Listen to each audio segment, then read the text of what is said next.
Library. Come May the 17th, we'll be opening one of our most substantial exhibitions, Propaganda, Power and Persuasion, which we think is the first time a major national institution has tackled this idea in the round, drawing extensively on our own collections. We're going to be exploring state propaganda in all its forms, in war and peace, across the centuries, from ancient origins, particular focus on the 20th century, and also looking at where we are now and flashing ahead into the future. And this will be surrounded, we hope, by one of the biggest public programs of events and discussions and debates we've ever had. And nothing could be more appropriate or wonderful than that we kick off this great summer of reflection and debate than to have our guest tonight, probably the best person we could possibly have to stimulate discussion and debate. It's great to have him in London. Last night he was up the road, I think, at the Friends House, delivering the Edward W. Said London lecture, tackling, in that case, the Middle East. Tonight, Noam Chomsky, as I think needing very little introduction, he's been at MIT for over 50 years, is, of course, perhaps the most influential figure in modern linguistics, one of the greats of analytic philosophy.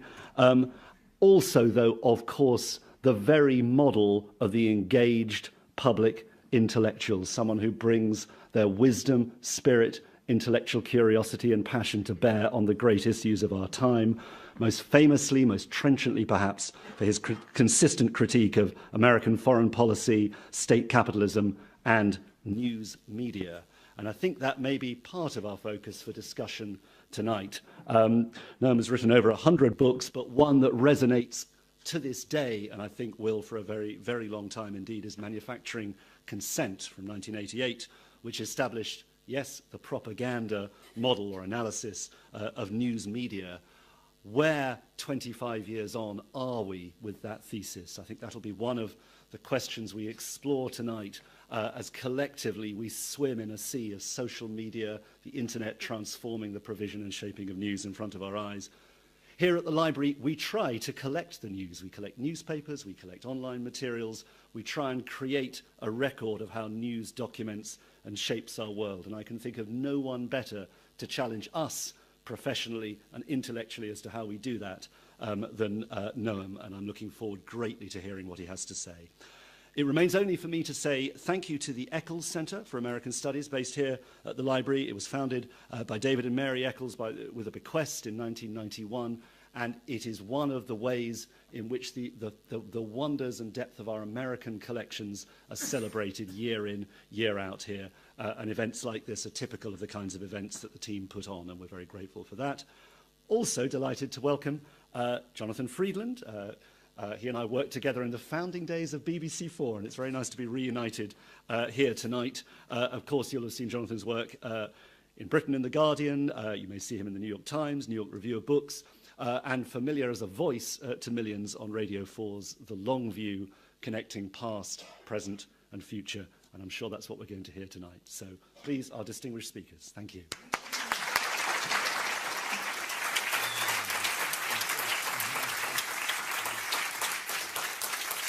Thank you. Thank you very much, Roly, for that warm introduction. And Roly really covering the ground of and setting up what the conversation we have tonight. And as he said so aptly, our speaker, our guest of honour, couldn't be better placed to discuss this subject.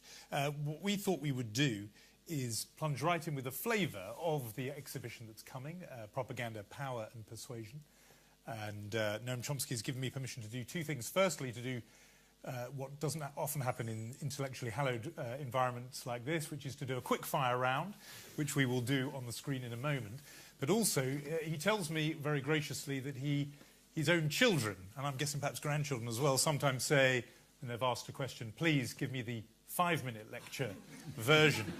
So I pass that on because it means that if you see me appearing to be rudely winding up or moving on our honoured guest, that is, I have the blessing and permission to do it, just as we move on, because we've got a lot of ground to cover. So on with the quick fire round. I thought it would be useful, before we ask you to give us a very distilled version of what Roly referred to, the propaganda model, that is the core thesis of manufacturing consent. If we just had a look at some examples of propaganda from the exhibition, and in a way just to do have a quick look at what is and what isn't. And I'm going to have a go with this.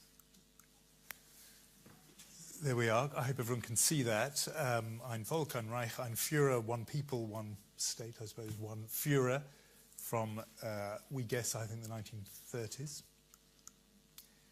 This a Soviet-era depiction of a weeping Statue of Liberty.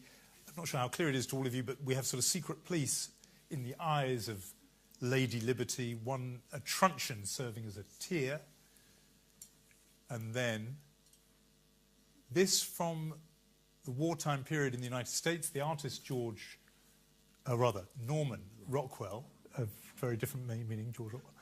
Norman Rockwell, Save Freedom of Speech by War Bonds. Now, Noam Chomsky, just start with these three. To the lay eye, these all look like examples of propaganda. What would you say? Well, the first one evokes childhood memories, which aren't pleasant. It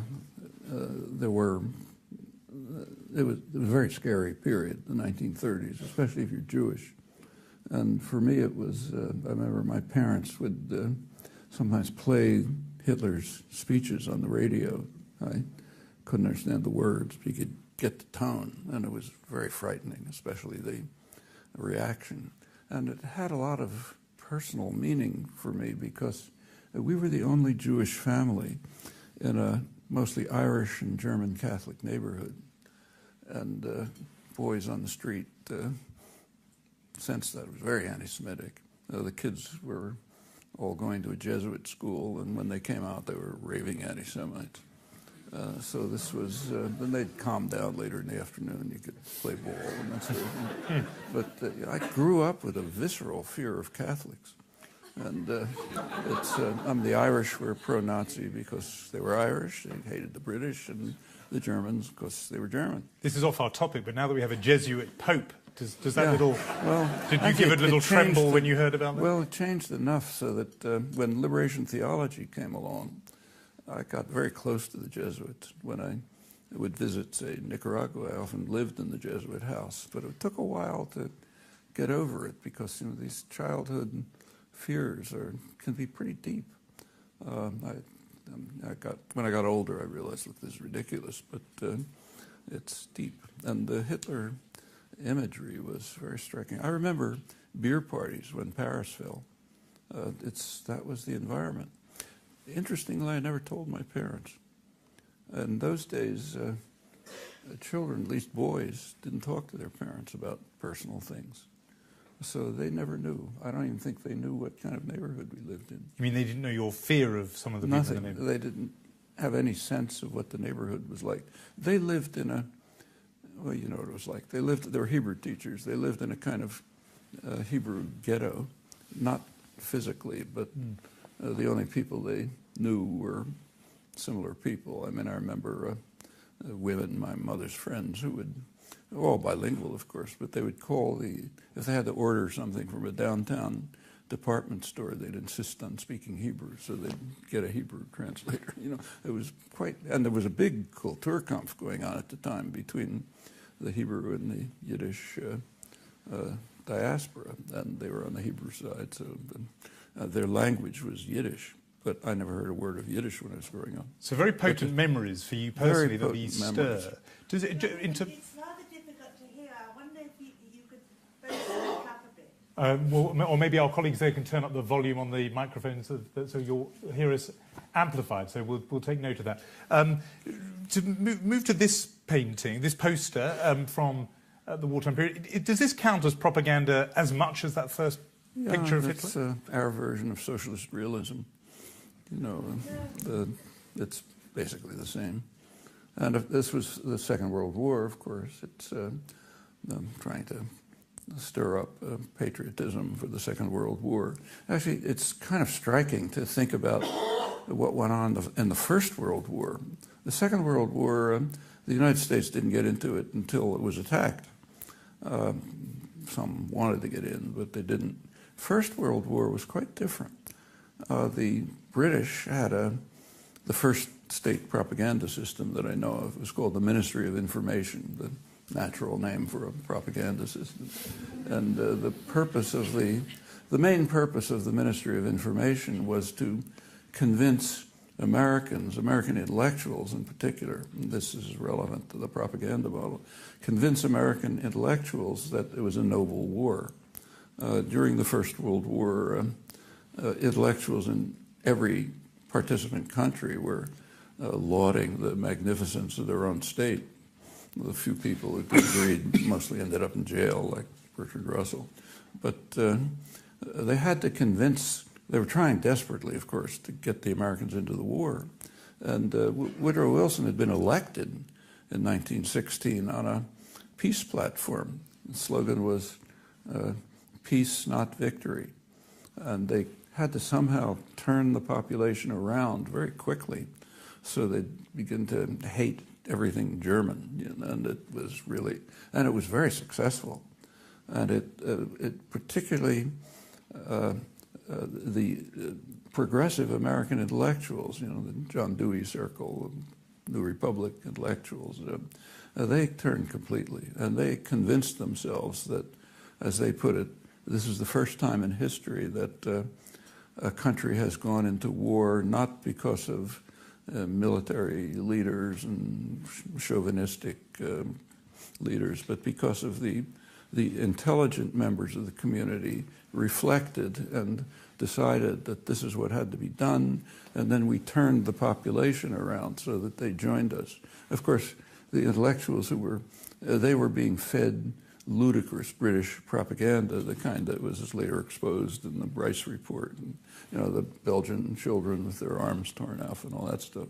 And it worked very well. And that's kind of set off the modern system of propaganda. Well, I want to get on to, particularly your point about the propaganda model, but just before we leave our quick fire round, I want to have a look at two newer examples. Now, Occupied. That's from the Occupy movement, as you said. The 99% have no borders. That's the clue. It's quite a deliberately retro style, but here's a cause. I particularly singled this out because I thought, here's a cause that broadly you might be sympathetic to, and yet would you apply the label of propaganda to this image? Yeah, I'm sympathetic to the cause, but I don't like this technique of trying to bring people in. In fact, I can't stand listening to what's called uplifting rhetoric. It just really turns me off. And for the same reason, this kind of thing. It's an appeal to emotions, not understanding. And it's obvious what it's trying to say, but... so you don't like it even when it's in the service of a cause you may sympathize? I can't stand it. Yeah. I can't listen to Martin Luther King's speeches, literally, although I greatly admire him. Because it's just the style. You know, it's an appeal. It's trying to arouse emotional support for something very significant. I mean, I don't criticize it. It obviously meant something. Well, if you didn't like Martin Luther King, what about this man? No, well, that's extreme. You can see the effect it had on the funeral. Yes. It was just worship. In fact, about the only thing like it outside of Kim Il-sung, maybe, was Ronald Reagan's death. Oh. It was treated like a king had died. In fact, you can read publications of the Hoover Institution, you know, at Stanford University, serious research outfit, describing Reagan as how do they put it, a colossal figure whose spirit hovers over us like a warm and friendly ghost. That's actually, George Washington was treated the same way. When the colonies had to create some sort of sense of national identity. I mean, the term United States was plural until the Civil War. There's a lot of states, you know.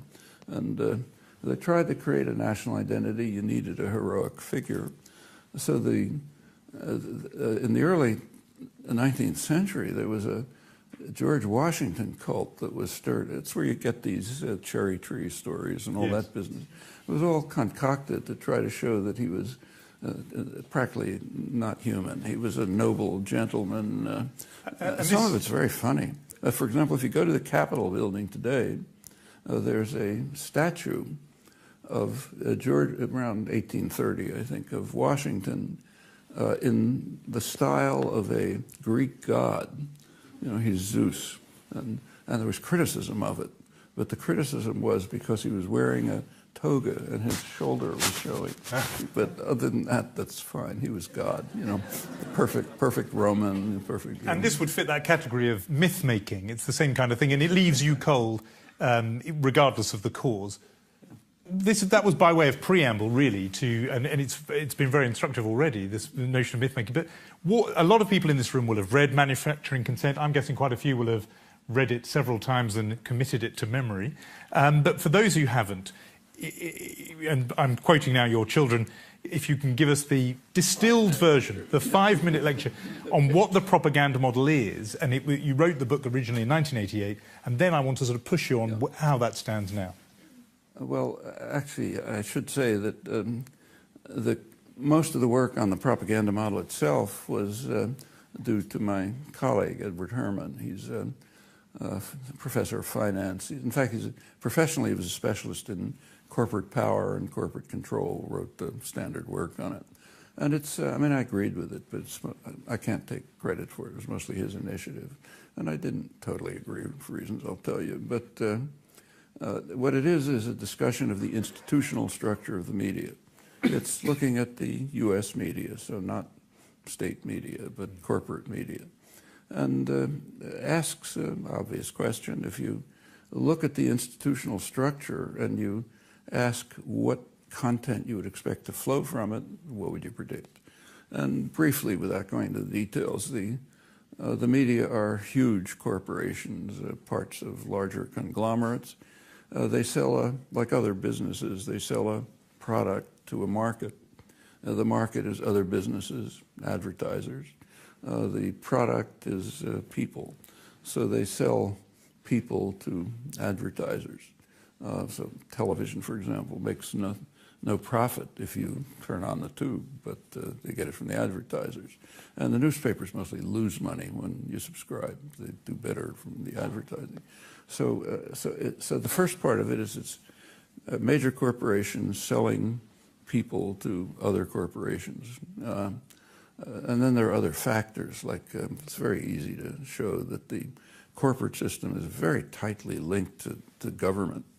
People flow in and out. And then the government itself produces just plain state propaganda, and that enters. And other factors like that. And then we ask, well, what would you expect to happen? What you'd expect to see overwhelmingly is a choice of issues and framing of issues which reflects the interests and concerns of the state-corporate nexus. That's what you'd predict. And then the rest of the book is running through examples. It's been a little misunderstood. It's a lot of journalists regard it as a criticism of journalists. It's exactly the opposite.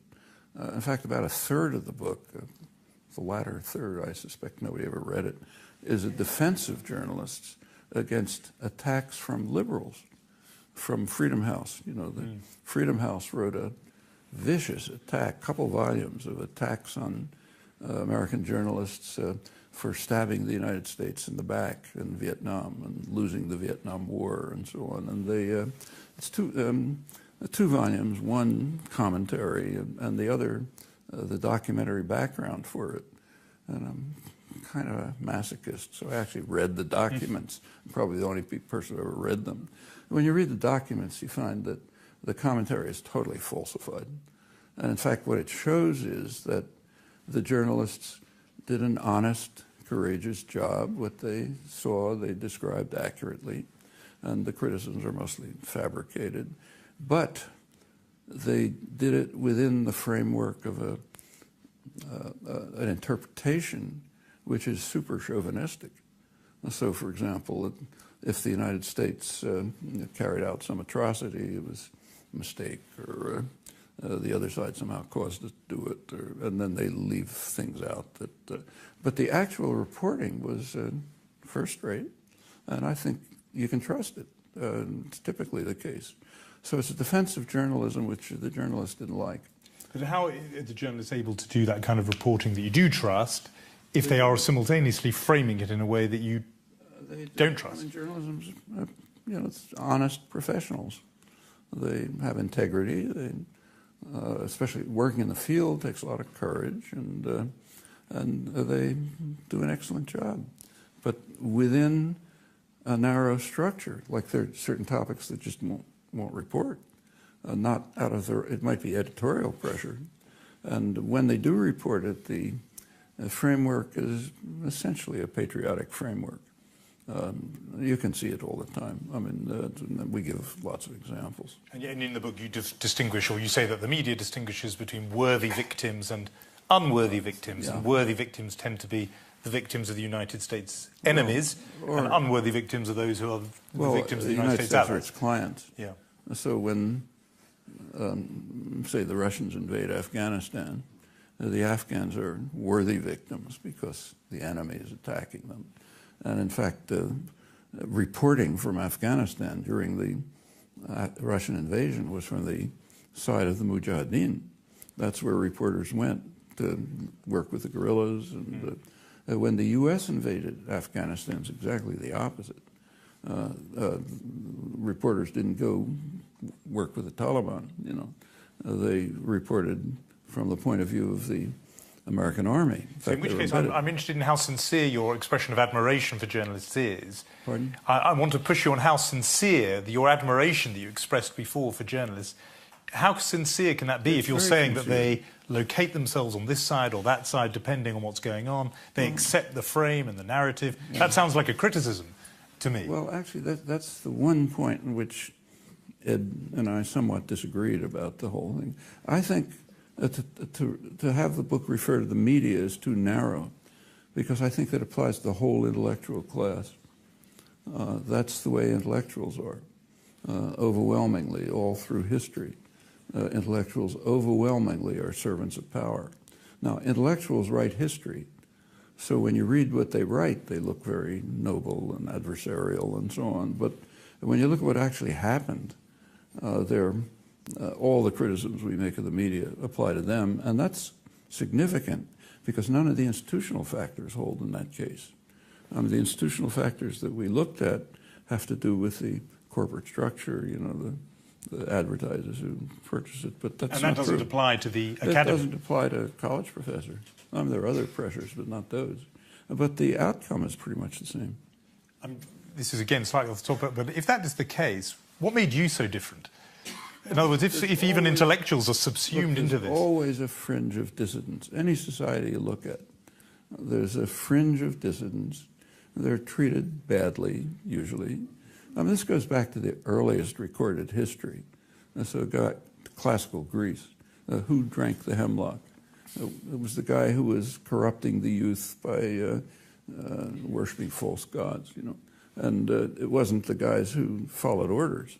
Or take a look at the same time, the other ancient records we have are the biblical records.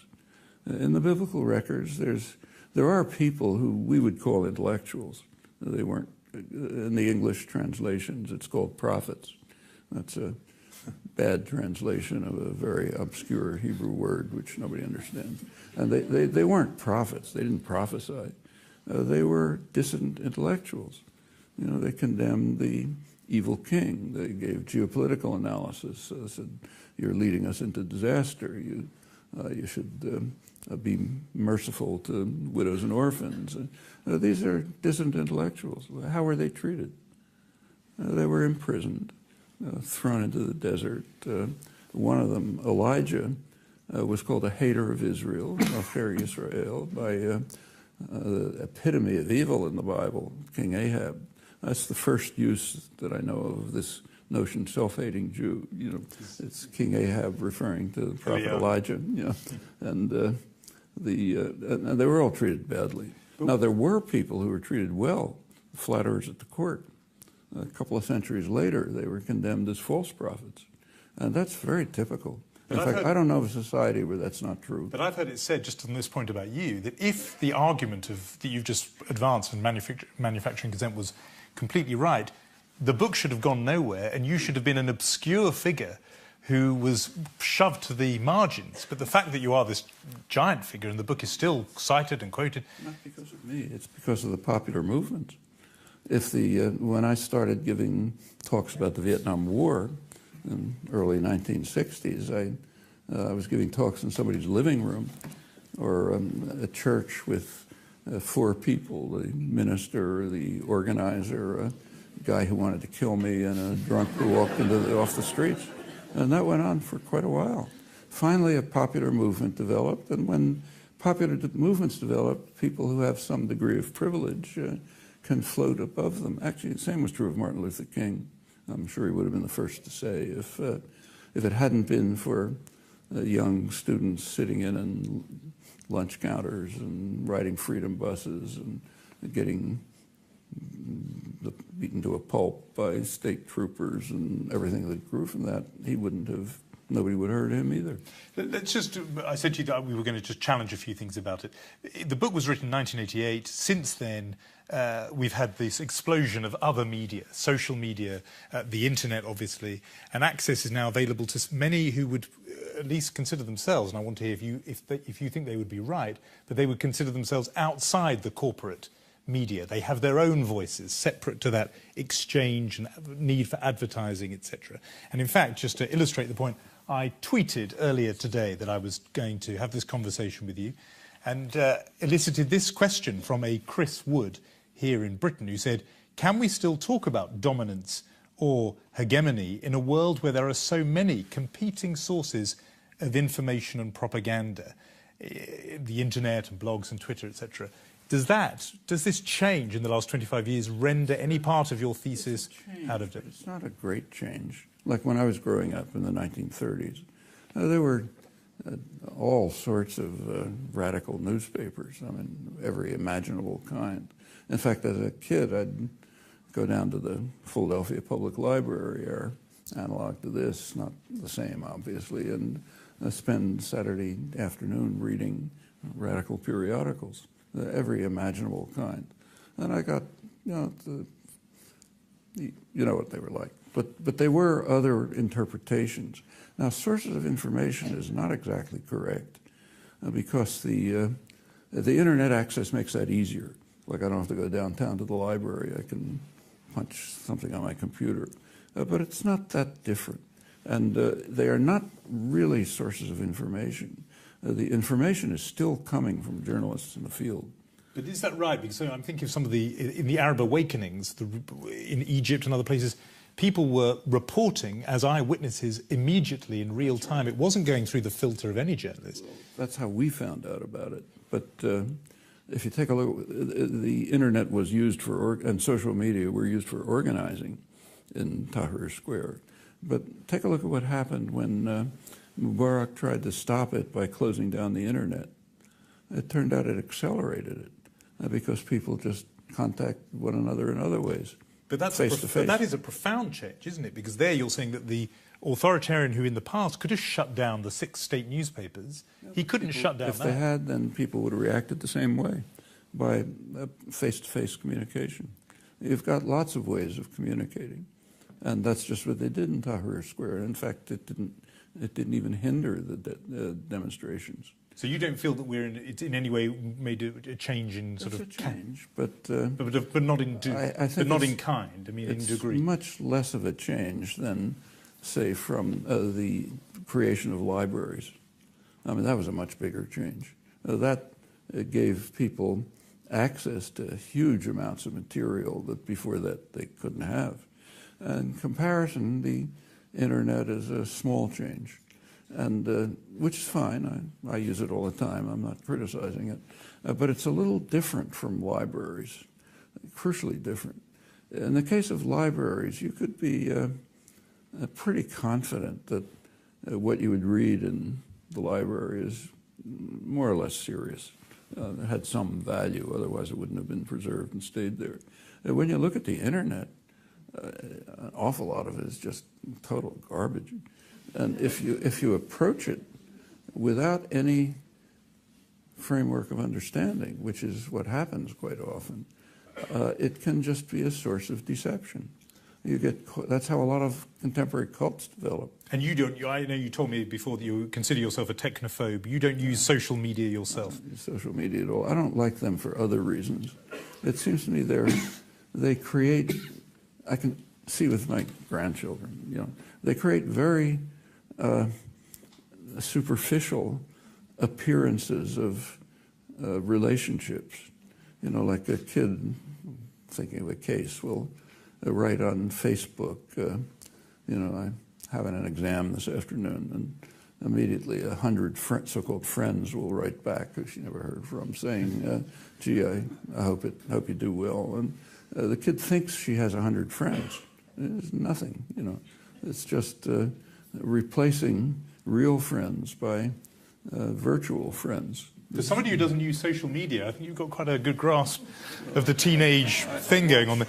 I've got experimental subjects. In the form of your I should promise that we are going to open this out to wider conversation and soon. There's a couple of areas I just want to probe before we do. Another change that's happened besides the internet change has been a kind of fragmentation of the big media that was still there in a big way in 1988. Decline of the big city newspapers would be one phenomenon, but for example, cable television. So there is now Fox News on the right and an MSNBC News on the left. That feels like a proliferation, a range of views. Or for you, are they just two heads of the same corporate beast? I think if you look over the last, say, my lifetime, my conscious lifetime, last 70 years, say, there's been a narrowing of media, sharp narrowing, in England too. Remember that as late as the 1960s, the British tabloids, which, are beyond junk, were serious newspapers, mainly labor newspapers, and pretty serious ones. The New York Post, which is a tabloid, that was the left-wing newspaper. Now it's beyond idiocy. The Daily Herald, I think it was the best-selling newspaper in England until the early 60s. It was a social democratic labor newspaper. It also had a lot of loyalty, reader loyalty. People read it. It was serious. It couldn't survive capital concentration and advertising. And in fact, if you look back from the 19th century till today, there's been a sharp narrowing of media. In the 19th century, there was a huge proliferation of media, labor press, ethnic press, all kinds of things. But all these things are now there, aren't they, on the internet? But all these things are there now, aren't they, on the internet as blogs for every possible political strand? Then they were serious newspapers that people participated in. And it wasn't just anything that comes to mind. I'll write it down. They were committed, and they're very interesting. In fact, there's a very good book, which maybe some of you have read, on the reading habits of the British working class. Jonathan Rose, big 800-page book, and it's fascinating. He points out, he concludes that working people in England had a richer cultural life than the aristocrats because they were really reading serious work. The same in the United States. You take a look at the labor press in the late 19th century. The press was written by Irish artisans from going to the mills, what they called factory girls, young women from the farms who were essentially being driven into the mills as the early Industrial Revolution. And it's very interesting, very insightful, very for them, there was no Marx, no European socialism, never heard about that. They were just writing from their own experience of the degrading character of the industrial system, which was destroying their culture, their independence, their freedom. In fact, one of the interesting things which is relevant, one of the things they denounced was what they called, this is 1850, the new spirit of the age. Gain wealth, forgetting all but self. Did you ever hear that? That was the new spirit of the age in 1850, and they were bitterly condemning it. And there's been 150 years of intense propaganda to get this sociopathic concept into people's heads. They were resisting it, much less now. And even in my childhood, there was still a wide proliferation of newspapers. I mean, in Philadelphia, where I lived, in those days, there was a morning paper and an evening paper, and then you got the New York papers, and it was quite a range. Well, that's certainly countercultural, that view that the media have narrowed rather than widened. Let me just get your quick responses on three things, and then we're going to open it up. The first one is something going on in Britain at the moment. Part of the thesis of manufacturing consent is that there is this convergence between the politics and the corporate interest. Right now, more or less as you landed here, there is this proposal from the government, in fact from all the political parties, to have a form of regulation that will be underpinned or backed by law, so the state. And on the other hand, the people opposing it are the big corporate newspaper groups. And there's this divergence of interest. And each one says they're doing the right thing. And the corporate business voice says we're speaking for freedom of expression.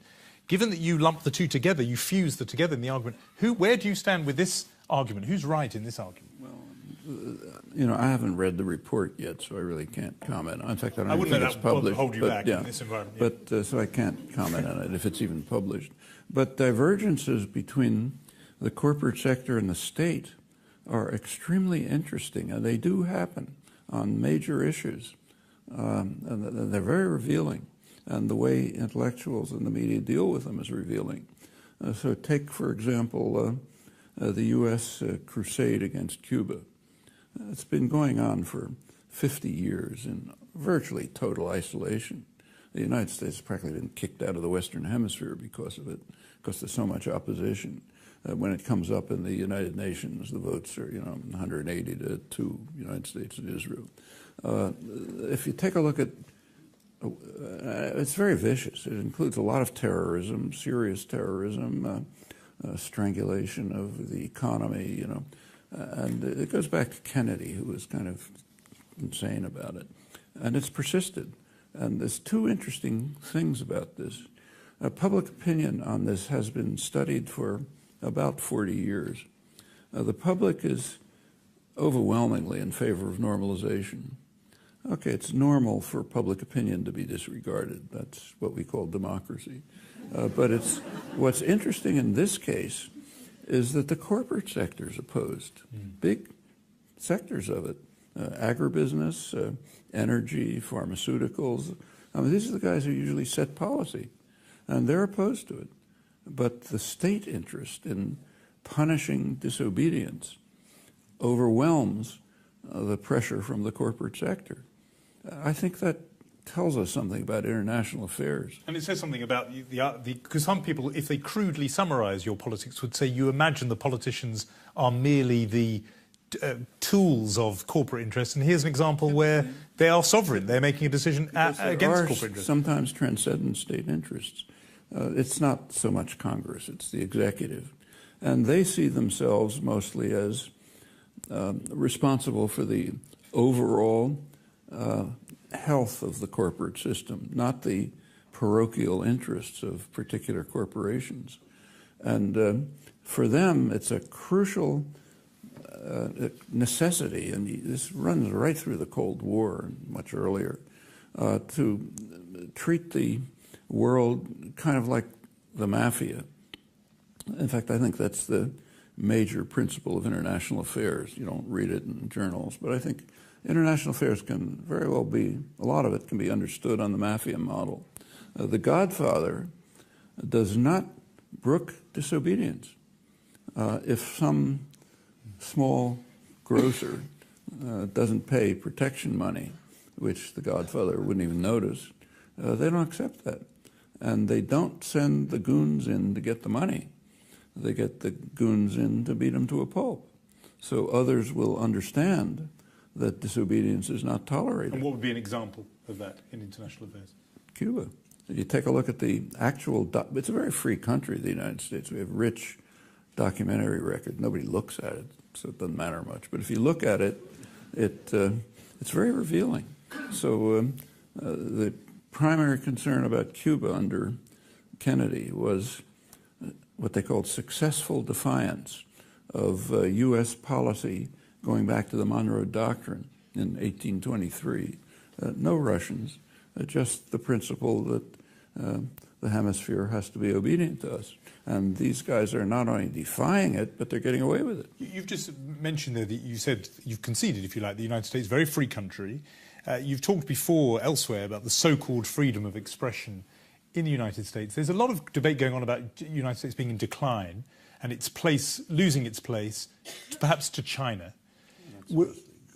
Well, I mean, how do you, maybe don't get into the question of whether the US is going to be overtaken, but more narrowly, how the United States freedom of expression and propaganda compares to other countries? Is the propaganda less coercive in the United States than it is, say, in China? Is there freer expression? Much more sophisticated. Go on. In fact, some of these images illustrate it.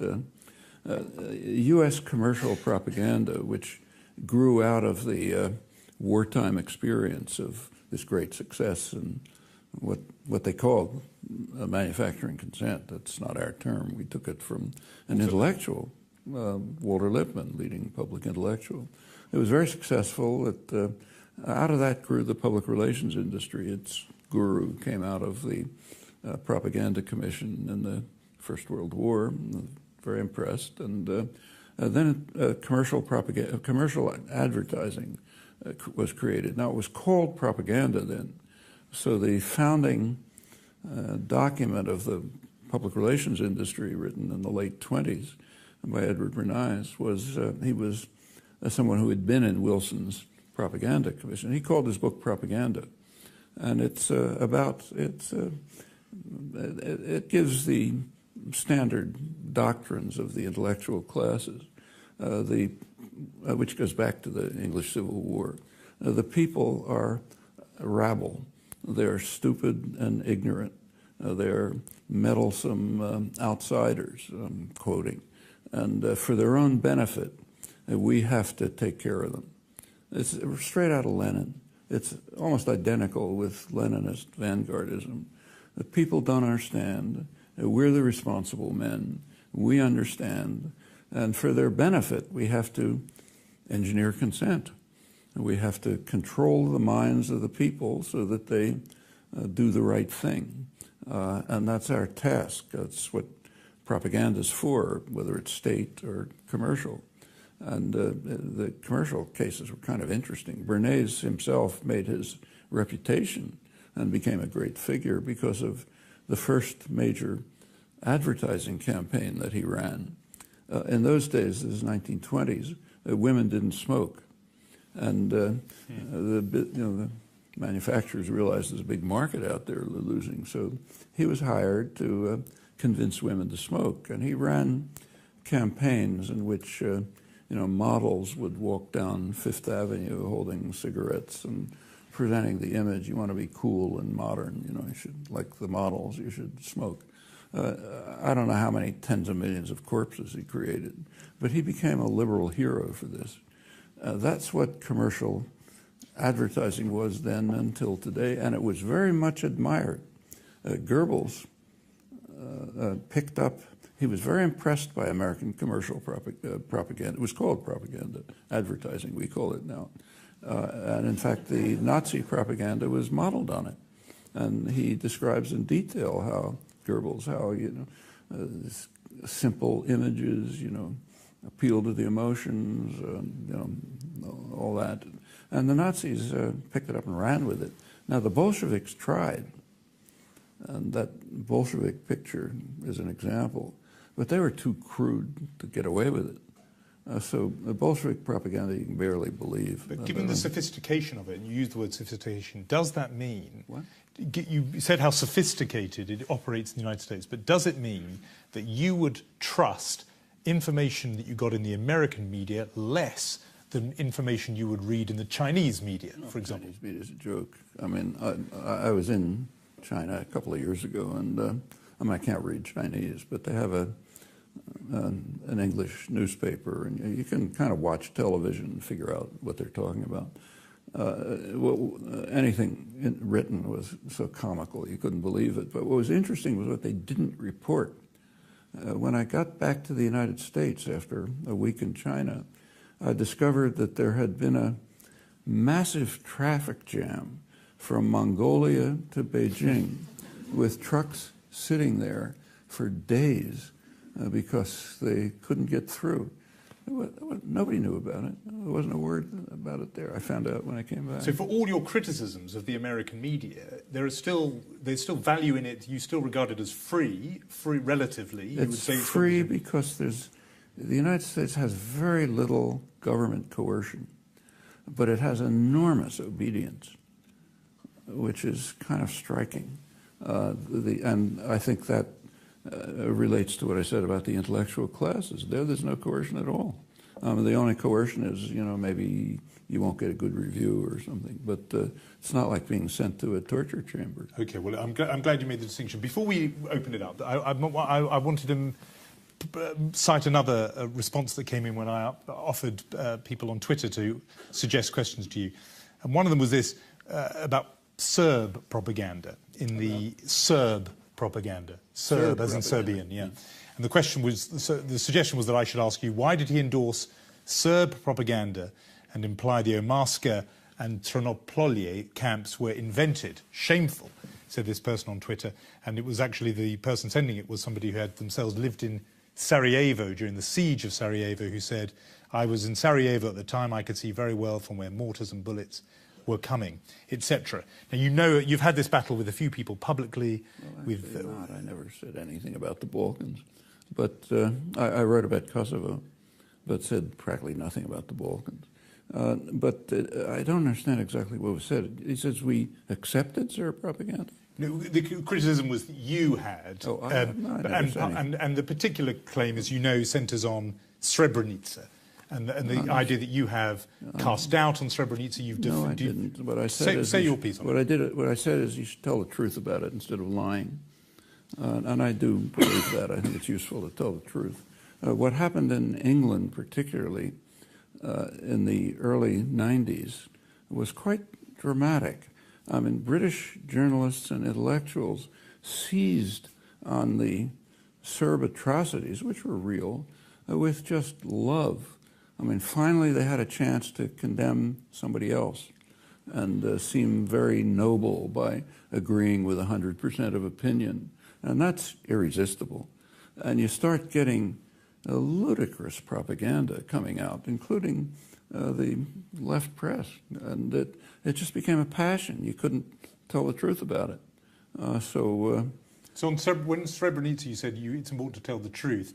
Tell the truth. Those journalists who were there, who reported on it, believed the truth was that this was a massacre. Well, first of all, there really weren't journalists there. They reported afterwards. And but what do you say is the truth then of what happened? The truth is that the truth is, if you want to go back a few months, that the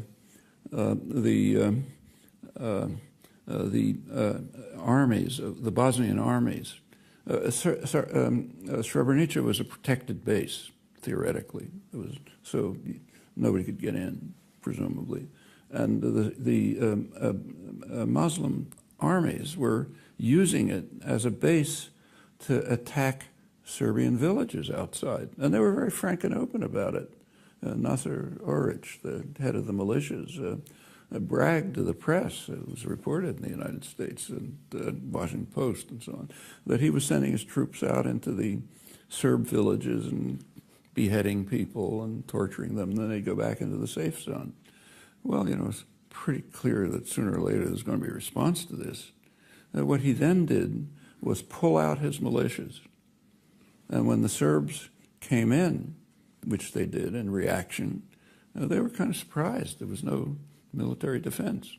And then they carried out a lot of atrocities. The Serb forces did? The Serb, we don't. It's called genocide. And I don't use the word genocide much. I think the way it's used strikes me as a kind of Holocaust denial. To use genocide when you kill a bunch of people you don't like, that demeans the victims of the Holocaust, I think. So I rarely use the word. I don't think it's used properly.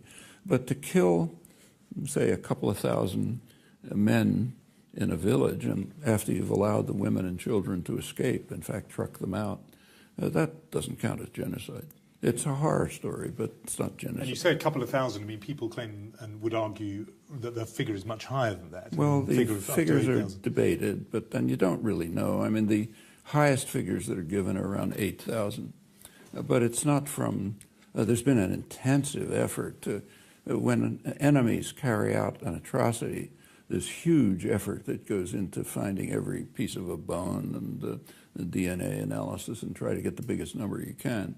When we carry out a comparable atrocity, nobody even investigates. And the Bosnian woman who wrote to me on Twitter said that you were often cited, she said, by Serb propaganda. That Professor Chomsky agrees with us. No, I never does that trouble you if you were being held up, prayed in aid by the Serbs? No, you can't. Like I'm quoted by Iranian propaganda because I say things critical about the United States. You can't help that. I can't help what they do, but I think we ought to tell the truth about it. And the truth is, it was an atrocity, but nothing like what is claimed in, say, the British press. Bad atrocity. And this is also true of the camps. That's an interesting story. And there were a couple of detention and concentration camps.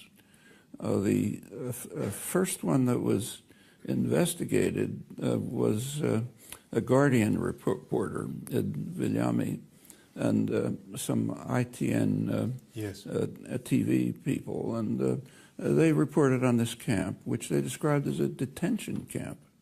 They pointed out that you weren't forced to stay there. You could read the early reports, the eyewitness reports. People could get out if you wanted. They were holding them there, but not a concentration camp. Later, the story changed. It became Auschwitz.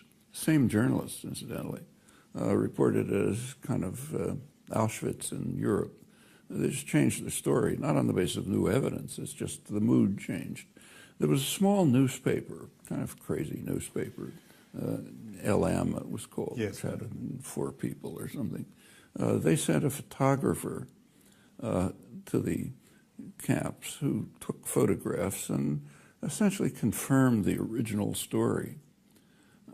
You're not claiming the original story was faked? Oh, no, I think it was an eyewitness story. A reporter gives an eyewitness description, and it's usually true. Okay. You know? So I assume it was true. It's British reporters. Then what happened is interesting. ITN and The Guardian, incidentally, went after LM in order to destroy it. And they relied on these utterly scandalous British libel laws, which are an international scandal, and do make it possible for a big corporation to put a tiny newspaper out of business. They can't pay the legal costs and so on. And then there was euphoria about it. They said, great, we managed to put out of business a tiny newspaper which published something we don't like. Okay. But then something else happened. The most respected photojournalist, maybe anywhere, certainly here, Philip Knightley, looked into it. And he's has very respected work, goes back to the Spanish Civil War.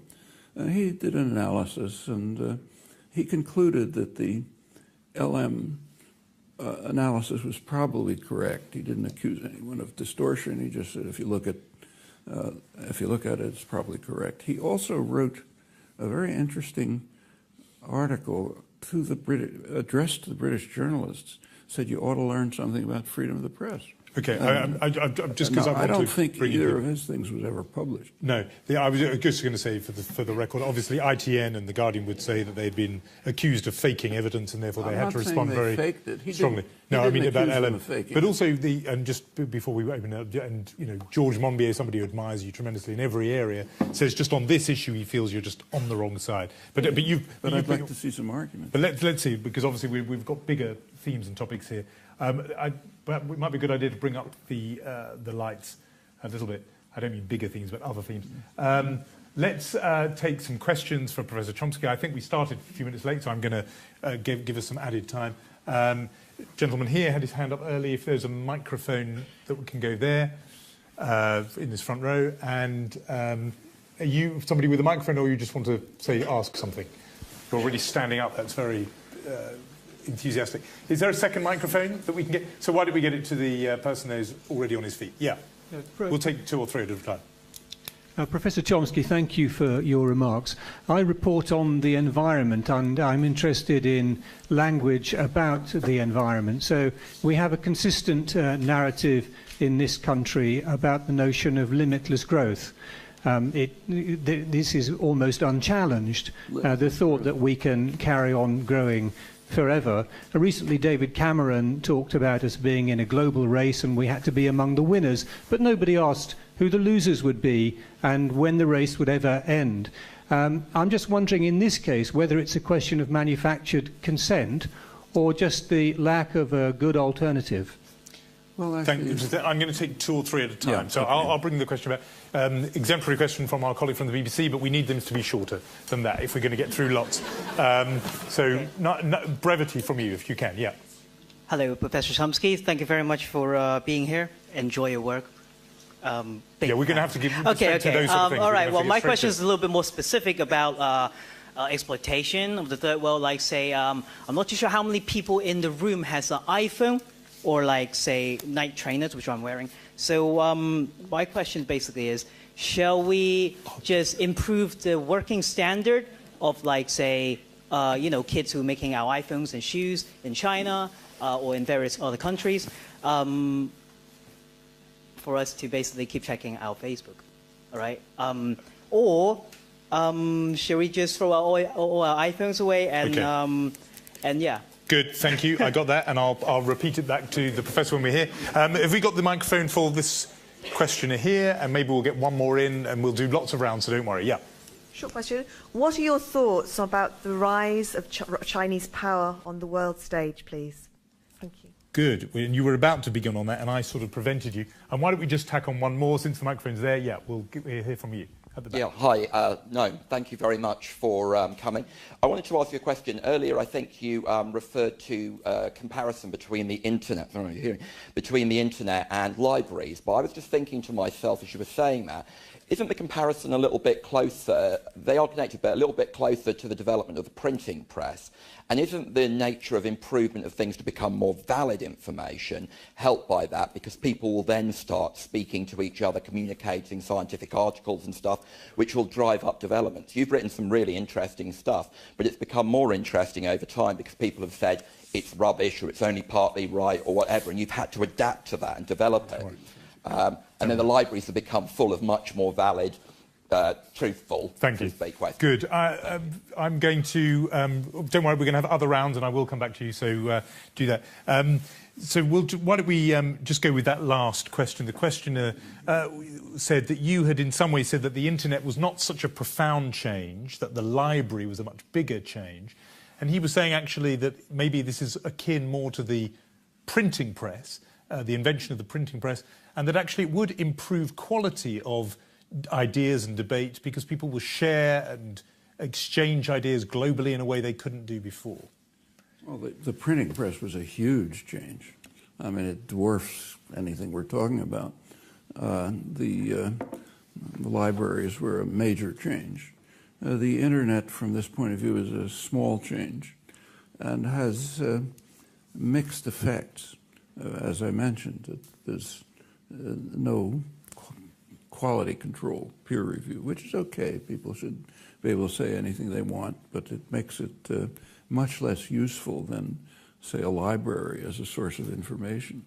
Now, the interchange of ideas is fine, but, we had, take, say, interchange of ideas between Britain and the United States, two countries that were pretty close. The biggest change in that kind of interchange came when sailing ships were replaced by steamboats or by the telegraph. It meant in the 19th century, instead of waiting several months to get an answer to a letter, telegraph, you get it instantly. Steamboats, pretty much.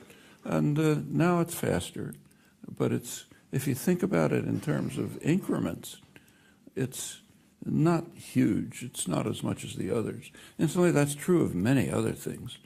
So, say, the invention of indoor plumbing had a much bigger effect on health standards than modern medicine.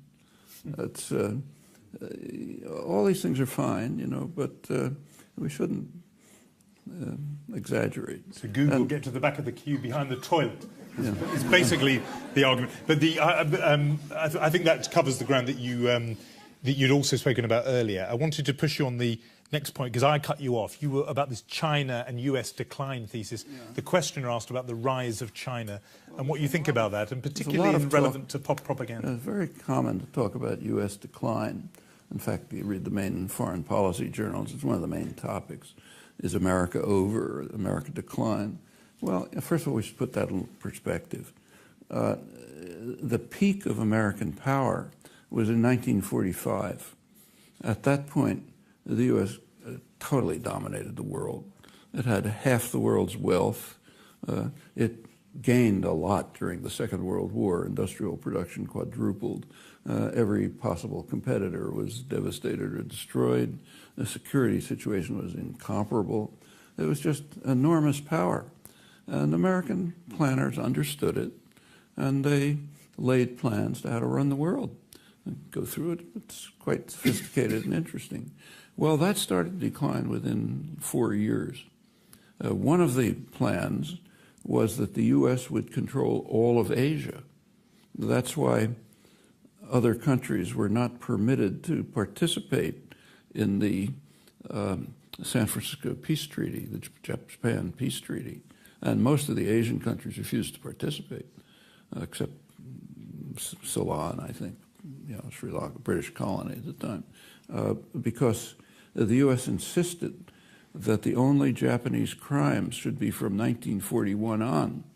And they had already fought 10 years of war under Japanese imperialism. Those were the worst crimes. But the whole thing... Specifically on China. Okay, let's talk about China. That was 1949. That was 45. In 1949, a very significant event occurred. It's called the loss of China. China was supposed to be a part of the American empire. And this event, China moved to independence. Actually, the phrase is interesting. Like, I can't lose your computer, right? I can lose my computer. But the loss of China means we own it, obviously. In fact, we own the world, and we lost it. And then one of the big issues in American domestic politics ever since then is who's responsible for the loss of China? Nobody even questions that. It's a good example of how good propaganda really works. It presupposes that we own the world, and then you discuss things within that assumption. And it goes on like that, the loss of Indochina, on loss of the Middle East, and so on. So that was the decline continued. The world got more complicated. Now let's talk about China. China has it's had a spectacular growth rate. It's a very poor country. You take a look at the Human Development Index, UN. Last time I looked, I think it was 90th. All the Western countries are way up on top. It's got enormous internal problems, ecological problems. It's got a very militant labor movement. Thousands, tens of thousands of labor actions every year protesting the repression. It's a major exporter, manufacturing exporter. But take a close look. It's mostly an assembly plant. So if you buy an iPad or one of those things, it's assembled in China, and it's called a Chinese export. But the value added in China is very slight. It almost all comes from the surrounding industrial countries in Japan, Taiwan, South Korea, and the West. And slowly China will move up the technology ladder, and in some domains they've actually done it. So you're sounding a sceptical note there about this rise of China. It's real. But you've been a critic all your working life of American imperialism and American domination. If, and I know it's obviously from what you just said a big if, but if China does eventually overtake, would it be better to live in a China-dominated world than it's been to live in a US-dominated world? It's like asking about a Martian-dominated world. It is so remote from reality that there's not much point thinking about it. But you've obviously been a critic of US imperialism, and so I'm just imagining a world without US imperialism. Is that Martian? Does that ever happen? I don't think it's in the cards. I mean, U.S. decline has continued. The world power is much more diverse now than it was in the past. In fact, the biggest part of American decline was quite striking, is what they call the loss of Latin America. I mean, Latin America was supposed to be in the back pocket. That's the backyard. They do whatever we say. Now, Latin America has become remarkably independent.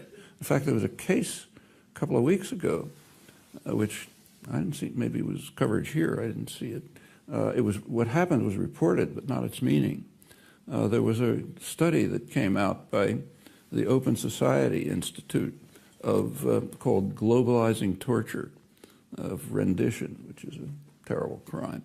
And it studied the countries that participated in the U.S. globalizing torture campaign. Well, it included most of Europe, included England, included Sweden, and so on. It included the Middle East, because that's where people were sent to be tortured by the dictatorships. It included Asia, included Africa. One continent was totally missing. Not a single Latin American country was willing to participate. And this is doubly significant. For one thing, that was always, as I said, the backyard. They did what we said. And furthermore, as long as the U.S. ran it, it was the torture capital of the world. That's just 15 years ago, 10, 15 years ago. Now it pulled totally free. It's interesting the way that's interpreted in the literature. So there's an article coming out in Foreign Affairs, the main establishment journal, by Michael Shifter, one of the leading specialists on Latin America. He describes how up till 20 years ago, everything was going wonderfully in Latin America. The countries were modernizing. They accepted the Washington Consensus. In fact, they were getting ruined, but forget about that. In fact, they were revolting against it. So everything was going great. They were moving towards democracy and markets and under the benign influence of the United States. And then something bad happened. An evil demon appeared, Hugo Chavez, and he destroyed everything. Because of him, Latin America is going off in this crazy direction. They don't even he didn't say this, but they don't participate in globalizing torture and so on.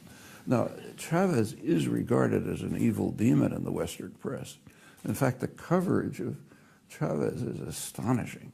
There's plenty to criticize. Not criticized it, but the treatment of his is like, I don't know what, Hitler or something like that. It's to the extent that the ceremony at the funeral, if you read the American press, it says what a terrible guy he is. The funeral, Ahmadinejad showed up, and all these bad guys. You're the one who compared him to Reagan, which is, I don't know whether he's ever going to recover from that. No. But I want to get you on. I want to get your question answered to that question. What actually happened is that every country in the Western Hemisphere, except the U.S. and Canada, sent the president. Most of them declared days of mourning, and Lula wrote a very supportive comment on him. This is all the right-wing presidents, Piñera, Santos, and others.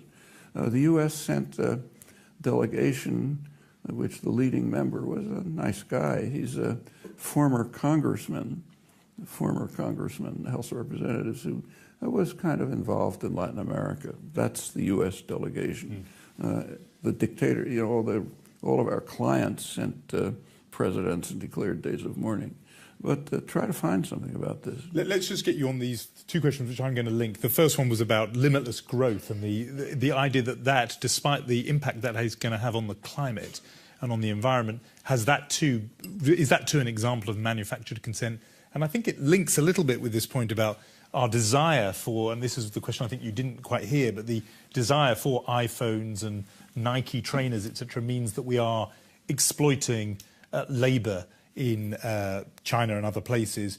And I think the question was asking advice, really. What should we do? Should we demand improved standards, or should we just stop buying those kind of goods? But they're both questions that relate, I think, to this global pursuit of growth. And what do you think? The first question about the environment is probably the most important question there is. I mean, the human species has come to a point where it can and probably will destroy the possibility for decent survival. And it's not that remote, our grandchildren. And it's pretty severe. And there's an overwhelming consensus of scientists. The consensus has consistently turned out to be too conservative. It's worse than they predicted. You can read the science journals every week. There's some new story about it. And the effects are quite interesting. Most of there's one out of 110 relevant countries, there's one that has no national program for the environment and has no program for renewable energy, national program, the United States. And would this be another example of manufactured consent, would you argue? The manufacturing consent is extremely interesting. If you look at public opinion in the United States, there's a huge propaganda campaign in the United States, quite open, incidentally. The Chamber of Commerce, business lobby, petroleum industry, and so on have announced that they're running a campaign, huge campaign, to convince Americans that it's all nonsense, that humans don't have anything to do with it, it's not happening anyway, and so on. And it's had a slight effect. Americans tend to be somewhat more skeptical of global warming and its consequences than other countries, but not a huge effect. The American population is much closer to the scientific consensus than the media and policy.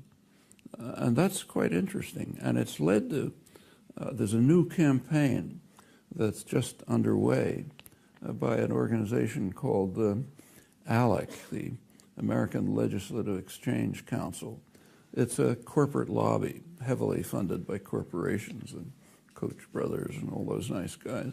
What they do is write legislation for state legislatures to try to get state legislatures to accept legislation. And they've got a lot of clout, so they get a lot of them in. You can imagine what they're about. They just started a new one, which is quite interesting from the point of view of propaganda. They're concerned about the fact that the American population is paying too much attention to the scientific consensus. So what the new program is designed to do in the states, and a couple of states have already adopted it, is to introduce what they call balanced teaching in the K-12, kindergarten to 12th grade educational system. A balanced teaching means that along with teaching the overwhelming consensus of scientists, what every national academy says, what all the science journals says, with that, you teach climate change denial. And that's balanced teaching. And it's in the interests of critical education, getting children to be critical and so on. Well, it shows the desperation of the corporate propaganda system in its failure to drive the population totally off the international spectrum. I mean, the public opinion, as I mentioned, doesn't affect policy much, so the United States has no policies in this respect, but few.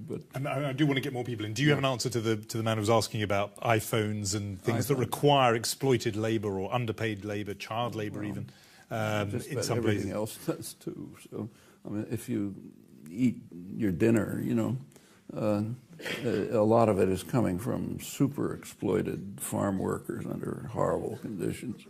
And you can't look at anything in a capitalist system which doesn't involve extensive exploitation. Whether we should have iPhones or not, I mean, I don't have one, but if people like them, okay, nothing wrong with it. Interesting. However, the endless growth is a problem. The endless growth. And in fact, it's quite interesting. Here's another thing which is not being discussed and should be. If there's ever a historian a century from now, there may not be, but if we don't succeed in destroying civilization, which we're trying hard to do, and there are historians around, and they look back at what's happening now, they'll be astonished. I mean, the evidence for the climate problem, serious problem, maybe catastrophe, is overwhelming. And there are various reactions to it. At one extreme, there are groups that are trying to do something about it. If you take a look, they're mostly indigenous societies, the uncivilized part of the world, the Canadian First Nations, the Australian Aboriginals. In Latin America, it's quite striking because there's a substantial indigenous population there. They didn't wipe them all out the way the English colonists did. We're much more efficient. But so there's a pretty big indigenous population, and the countries that have a strong indigenous population, they're way in the lead in doing something about it. The most interesting case is Ecuador. Under the pressure, it's an oil exporter, but under the pressure of the indigenous communities, Ecuador is the only oil exporter in the world that's trying to keep the oil in the ground. They're asking the European Union for aid to help them not lift the oil, keep it in the ground where it ought to be. I'm sure they're not going to get the aid, but at least they're trying. You go to the richest countries, the United States and Canada. They are hell-bent on trying to make the crisis as bad as possible. Very enthusiastic about finding every imaginable way to use fossil fuels and let's go to disaster as quickly as possible. Well, that's what's happening in the world. There are things to say about this, but try to find them. Thank you. Let's just take it around here. We've got about 13 or 14 minutes left before we run out. So brief questions, and we'll try and get brief answers too. Who's got the microphone at the moment? OK, you go first, and we'll get the microphone down, and then we're going to go to you. Yeah.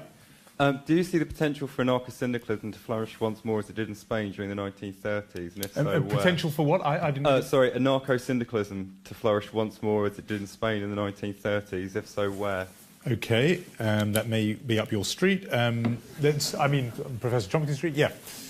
Professor Chomsky, how would you explain decline of popular participation in formal political processes in the West? I'm talking about lower voter turnouts, decline in party membership, and so on. How would you explain that? Thank you. I've got this, yeah. And somebody should have the microphone there now. Yes, given today's theme and Professor Chomsky's association with MIT, I wonder if he has any thoughts about the suicide of Aaron Swartz. OK. Can you, for people who are here, just give us in a sentence what the Aaron Swartz story is? Because I'd rather you summarise it than I do. Access to information. And just say in a sense who he was and what happened to him. Aaron Swartz was an information activist in the United States who was targeted by the United States government for downloading excessively on MIT's campus journals from JSTOR. And what happened to him? He killed himself. Thank you. So I wanted you to tell the story. That's it, rather than me. OK, and... It's just a question of two parts. It was discussed how the media has massively narrowed in breadth between the 19th century and the present. Do you see this as part of a wider trend of reduced political innovation as a result of corporate propaganda? And then part two is, if so, how is it possible to subvert this trend? OK, good. And since this may well be our last little go-round, we'll squeeze in a couple more and I'll try and sort of bunch them together. So the gentleman there has got his hand up. We've managed to get through the whole evening not talking about the Middle East. Could we have a quick précis? See? We were doing so well as well. Go on. There we are. If you dismiss the internet as a forum, how does a disempowered individual counterbalance the onslaught of mainstream propaganda? Thank you. And last one from here, yeah. Yes. Talking about nowadays, for example, we don't have the helmet to deal with dissidents. But I wonder if you could give us a contemporary example of how, for example, with the use of propaganda, dissidents get silenced. An example of how dissidents get silenced? Get silenced, yes, with the use of propaganda. Rather than of how they can fight back. Perhaps a personal example. Yeah. OK, well, let's see if we can...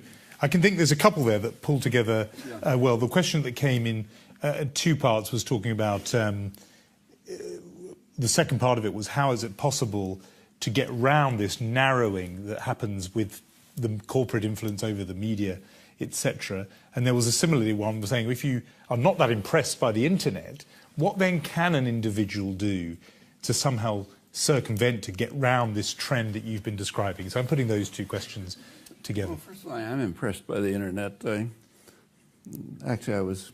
was developed in the lab where I was working in the 1950s and 60s. I remember that most of the high-tech culture comes out of the state sector. We don't have a capitalist system. We have a state sector which is dynamic. That's where the creative, inventive work goes on. The whole IT revolution, including the internet and computers and the rest of it, most of it was developed in the state sector, places like MIT. In fact, the very building lab where I was working in the 50s and 60s. That's where the serious work was done. 30 years later, roughly, it was handed over to private enterprise so that Bill Gates and Steve Jobs could become rich, adapting the work that had been done to commercial uses. That's what we call capitalism, in one of the many respects.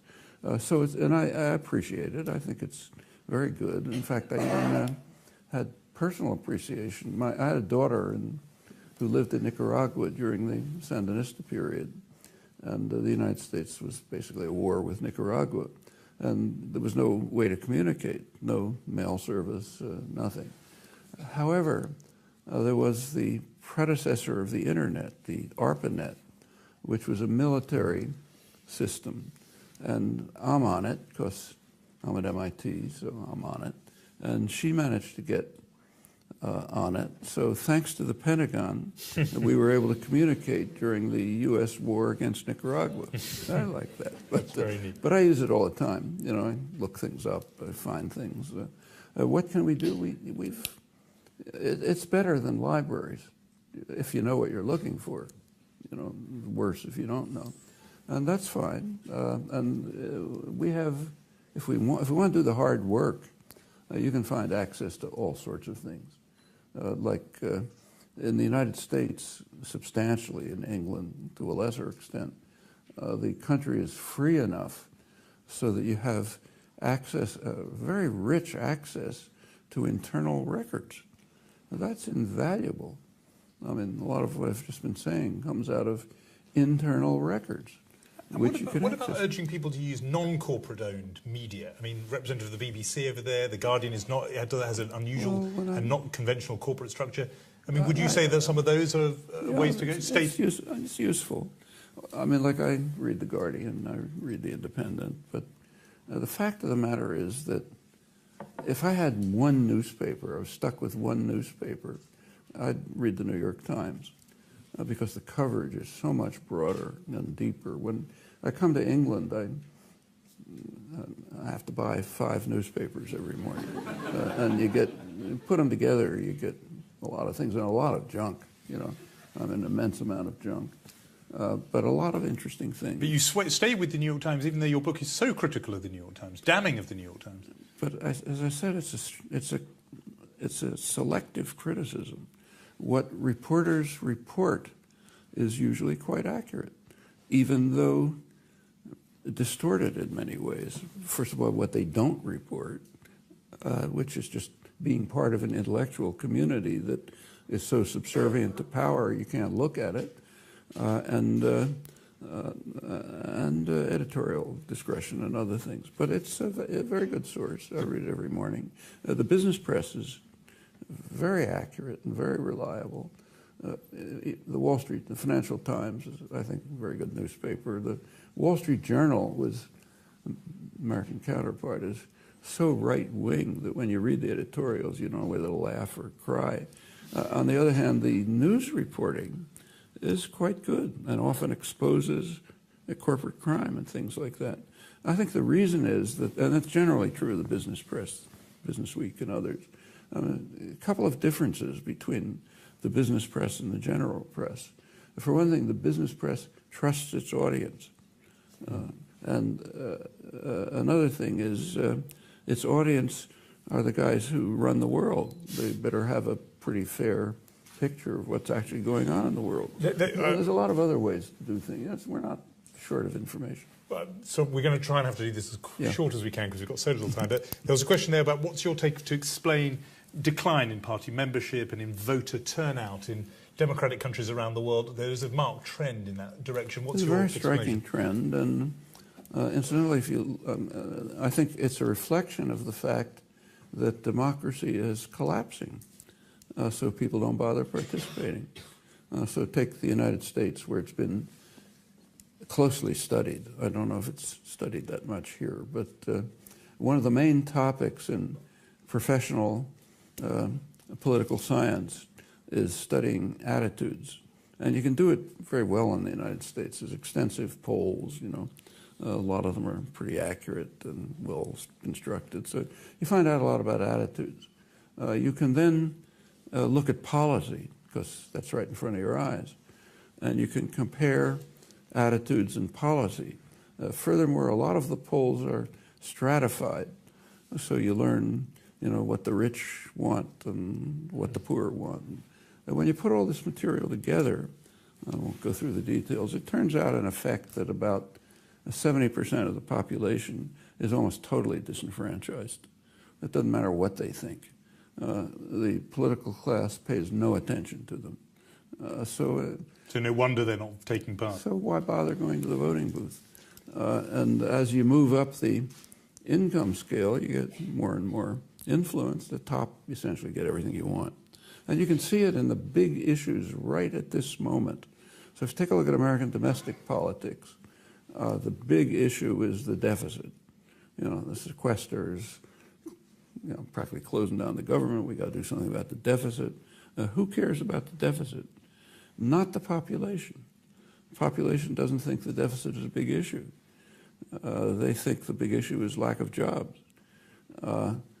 Not the business press. The business press thinks the deficit isn't a big problem. That we should stimulate the economy, which you do with a bigger deficit. So it should be bigger, not smaller. The people who don't like the deficit are the wealthy and the banks, the financial institutions.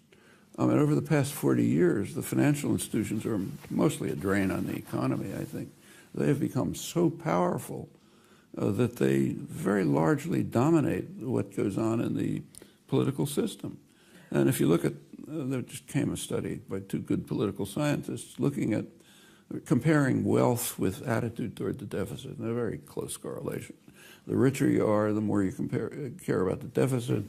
Financial institutions care about it, so therefore that's the issue. It doesn't matter what the public wants. And for reasons like this, and you can see it in polls. When people are asked in polls in the United States, does Congress represent the population? The figures run single digits, maybe 10%. So people have no faith in it. It doesn't have anything to do with us. In fact, one very dramatic illustration, which nobody ever talks about, but you should think about, is attitude toward taxes. In the United States, on April 15th, you pay your taxes. In a functioning democratic society, that would be a day of celebration.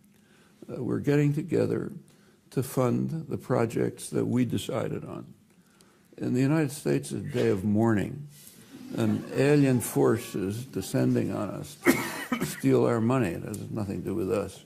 In fact, attitude towards taxes is a pretty good index of the extent to which a democracy is functioning.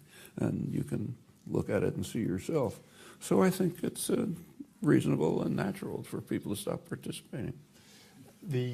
I'm going to put together two other questions. There was somebody asked, can you give an example of a sort of dissenter who is pushed aside by the system? And the example of Aaron Swartz in your own university in MIT. Just perhaps, it doesn't have to be a long answer on this one because we've got two more things I want to get in. But okay. Do you have a response on that? On Aaron, well, it's not. And on dissent. I mean, the number of dissenters who are pushed aside is almost universal, and don't want to. Either they're in jail or if it's Latin America, they get their heads blown off. But in the United States, I think. In the United States, they're marginalized in various ways. The United States is a free country. You can't do in the United States what was done to LM in England. It's not that repressive a society. And there's more protection for freedom of speech. But they're essentially they can't get jobs, they're marginalized, vilified, all sorts of things. Not much punishment, frankly, but it's real. Aaron Swartz is a different case, and a very interesting one. I don't know if it was reported here, but Aaron Swartz was a very bright young kid, a hacker, did very interesting work on computers, and he was part of the hacking community, which is in favor of opening up all sources. And the way he went about it was he broke into the MIT computer system and what they call liberated JSTOR. JSTOR, for those of you who know, is it takes articles in professional journals, and libraries or individuals, they can do it, subscribe to it, and then you can get internet access to articles coming out in journals. So Aaron, he's a very nice kid. He committed suicide. What happened is he broke into the MIT system. He freed up JSTOR. JSTOR called for, pressed MIT to do something about him. He was stealing their stuff. So they called the police. They didn't know who it was. They identified him. Then the federal prosecutor got involved, actually the state prosecutor, and proposed a ridiculous sentence. Should have been a misdemeanor or something. But she said, you know, I'm going to go to jail for 40 years or so. He committed suicide. Actually, there was a plea bargain offered that he should agree to a jail sentence for a couple of months. And that would be, but the family didn't want that. And he committed suicide. It's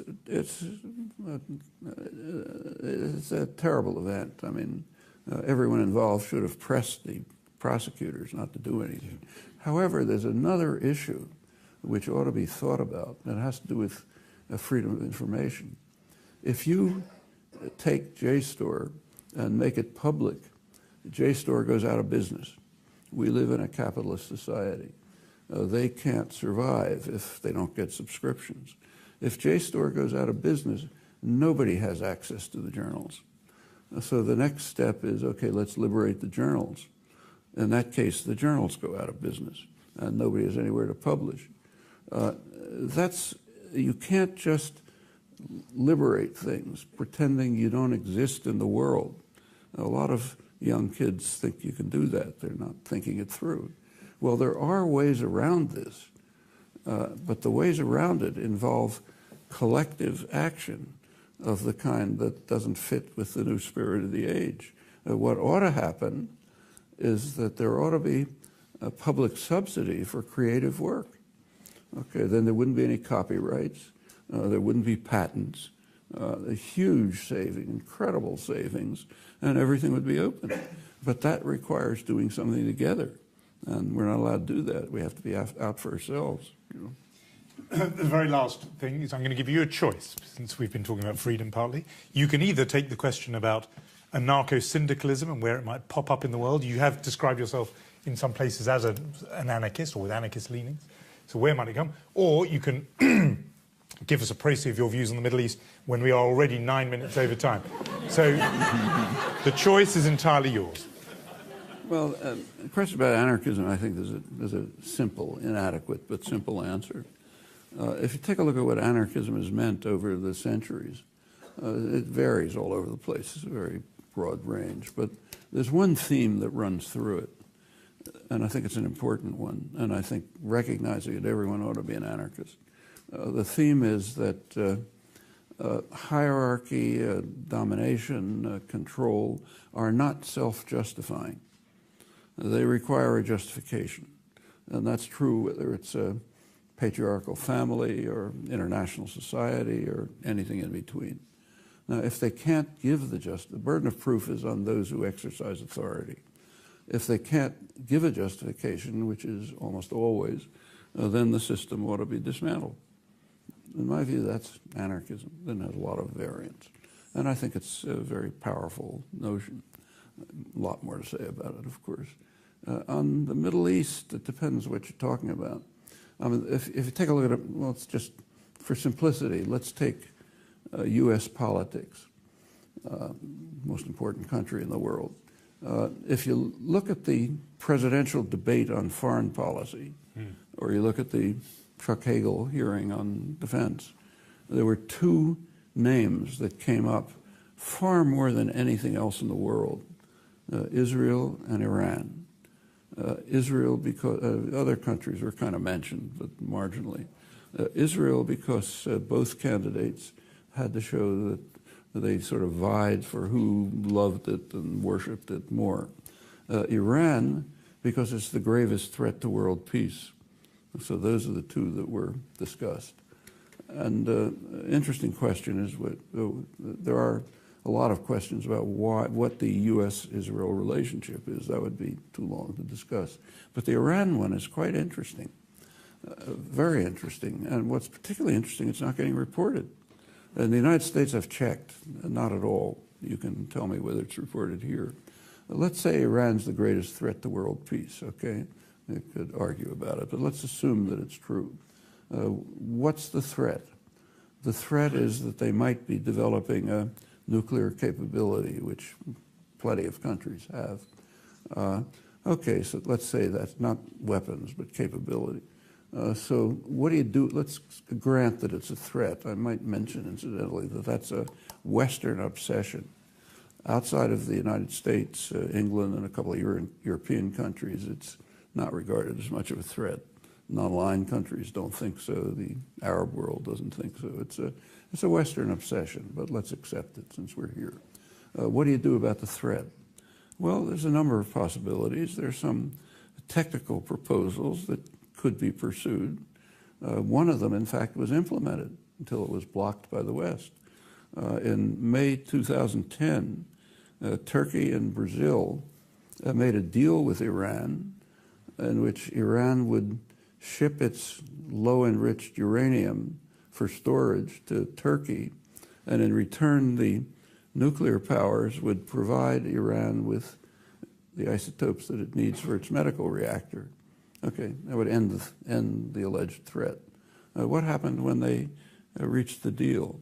As soon as they made the deal and ended the gravest threat to world peace, the Obama administration and the media, trailing behind as always, bitterly condemned Turkey and Brazil for breaking ranks. And Obama went off to the UN and tried to get harsher sanctions. Well, the Brazilian foreign minister was a bit annoyed with this, and he released a letter in which from Obama to President Lula, the president of Brazil, in which Obama had proposed this, probably assuming that Iran would reject it and win some propaganda points. Then Iran accepted it, so you kill it. Was that a story here? I don't think it was reported the way you've just described it, no. Well, that's what happened. I mean, it's not in doubt. There's something much more interesting. There's a much broader approach to the question. Move to establish a nuclear weapons-free zone in the region. There's overwhelming international support for that. The non-aligned movement, the Arab states, Egypt's been pressing it hard for 20 years. There's so much international support that the Obama administration's predecessors have been compelled to give kind of verbal assent. It would be a nice idea, but not now, and don't bother us. It's possible to implement. Last December, there was supposed to be an international conference in Finland under UN auspices to carry this idea forward. Iran agreed to attend in early November. Within days, Obama canceled the conference. Well, there's more, but I'll stop there. You know, this ought to be front-page headlines. In the United States, not a word. Here, probably the same. Well, this is not a case of reporters distorting the facts. It's reporters being so obedient as part of the intellectual culture, like other intellectuals don't report it either, so subservient to state corporate power that you just don't report things like that. You don't look even. And of course, we know the reason. The basic reason is the United States does not want to allow Israel's hundreds of nuclear weapons to be either inspected or even discussed. Well, okay, that's a serious question. I might say that the U.S. strategic analysts, many of them disagree. So the former head of the Strategic Command, which controls nuclear weapons policies, is headed, developed one of the founders of the whole deterrence theory and so on. He said it is dangerous in the extreme in the cauldron of animosities that we call the Middle East, for one country, meaning Israel, to have hundreds of nuclear weapons, which encourages others to develop them. Well, that's pretty important. Try to find that. I mean, I've quoted it, a couple other people, but and he's correct. It is dangerous in the extreme, but that doesn't fit the paradigm, so it's not discussed. And as I said before, I don't think that our institutional analysis really accounts for this, because it's over the whole intellectual community, and the institutional analysis doesn't apply there. I'm glad to hear it's not just journalists who are in your sites, but it's a larger and deeper problem. You've explored it and expounded it with such clarity. I know the people here would probably have stayed for another hour and a half gladly to hear more of you. The exhibition, Propaganda, Power and Persuasion, opens here at the British Library 17th of May and runs till the 17th of September.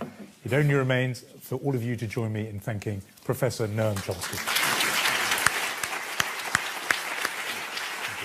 Thanks very much.